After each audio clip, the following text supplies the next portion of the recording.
Good morning. Welcome once again to the Jesus Movement Moments.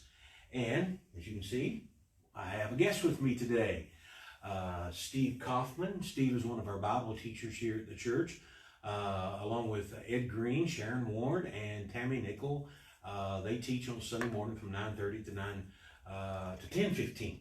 And so come check them out, one of them. And but Steve is one of them.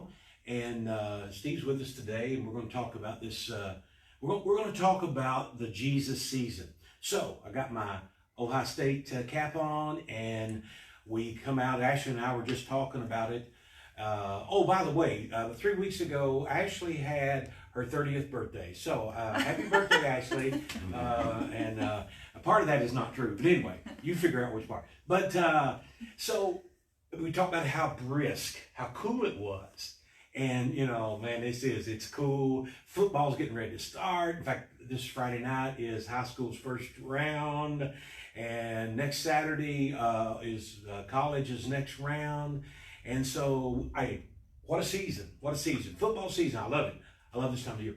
But we're in another season, Steve, and that's what you're going to talk about. We're in the Jesus season.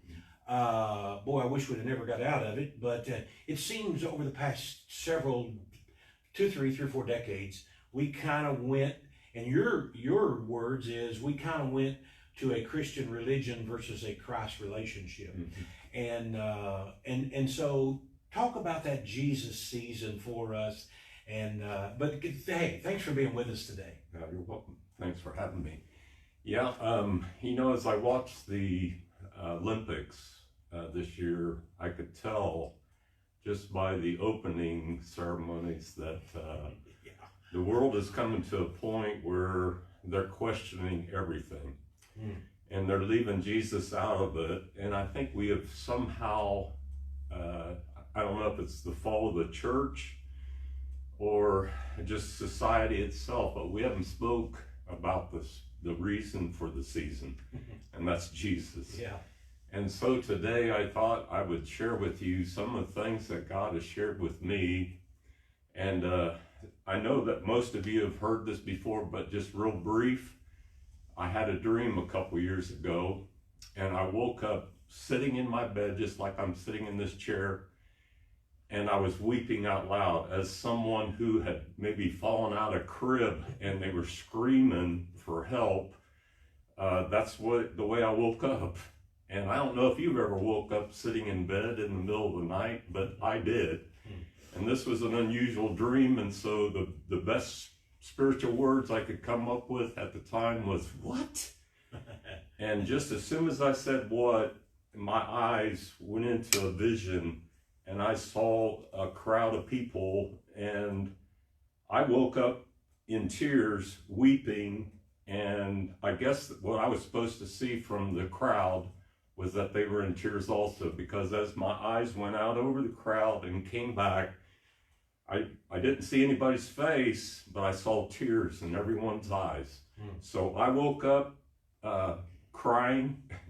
I saw the whole crowd in tears. And and the only other thing I had to go on was I was on like a plateau or a platform, and that was the end of the dream. And I'm like, this is crazy. And you probably think I'm crazy. But what I want to tell you, because it was verified the next 4 weeks that this wasn't just a typical nightmare or any kind of weird dream, or whatever. This was actually from the Lord. The very next 4 weeks, I come to church just like everyone else does. And I'm sitting there, and we just got done with the praise team and the worship, leading us into the sermon from Pastor Brown. And Pastor Brown is a great speaker and stuff, but for the next 4 weeks, the Lord every week decided to tune my ears out of Pastor Brown, of all things. I'm sorry, Pastor Brown. I really appreciate that, Steve. Yeah. But the Lord had something to say for the reason for the season. Yeah. And the reason behind the dream. The very first vision that I had was as he got up to speak, and I just was like staring in space, and all of a sudden I started weeping again, so this has to do with tears and weeping and the vision I saw. So the very first one had to do with a burden carrier. Now, I don't know if you can see this down here or not, Yeah. but I picked up this picture. It was my mom's 97th birthday. We went to celebrate it in Plain City. I found this in the gift shop, and this was my very first vision that I had after my dream. And it had to do with a burden carrier. It was Luke chapter 19, and the Lord sends his disciples into Bethany to pick up a colt and its mother and bring it to him. And if anybody asks why you need it, just say the Lord needs it. Yeah. That's what I had to go on. The Lord needs it. So this, as I saw this picture of this donkey with its colt, I thought, well, what's a donkey have to do with anything? And so as I thought about it, and I was in tears and I was out of focus, but everything that was going on in church other than this vision, I spoke and I thought, well, a donkey is a burden carrier. So the Lord had laid on me in a dream that I had and saw everybody in tears. The next one was, I need a burden carrier. The Lord needs it. Yeah. So I began to pray every week in the sanctuary right after men's Bible study about this dream I had, the first vision I had. I felt like the Lord said, I need a burden carrier. I need someone to pray. I need to carry this burden. The very next week, same time, same channel, same place, pastor gets up to speak. Yeah. He's tuned out again. Boring sermon. I'm sorry, pastor, but this vision had to do more with what was taking place in my life and in the season of Jesus. The next vision I had was from Revelation. He says, I'm going to open up a door for you that no one can shut.